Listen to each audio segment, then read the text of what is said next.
নির্বাচন কমিশন কিভাবে কি করেছে সেগুলো তো আমরা বলতে পারবো না।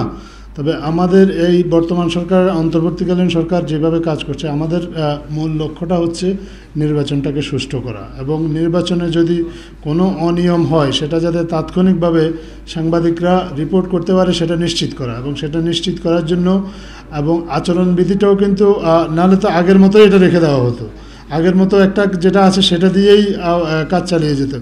এটা পর্যালোচনা করে এটা এমনভাবে করা হবে যাতে সাংবাদিকরা তাদের কাজেও কোনো প্রতিবন্ধকতা সৃষ্টি না হয়, আবার নির্বাচনে ভোট সংগ্রহের কাজেও কোনো ধরনের বিঘ্ন তৈরি না হয়।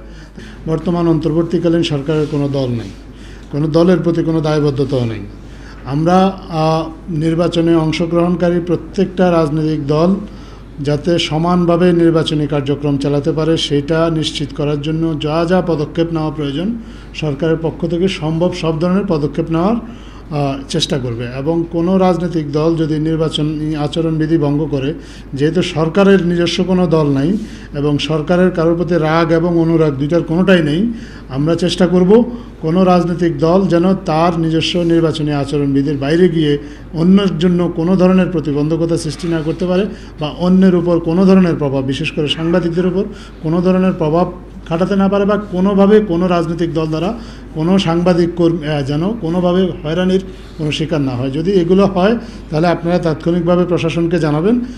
আমরা দৃঢ়ভাবে বিশ্বাস করি প্রশাসন এবার নিরপেক্ষভাবে কাজ করবে।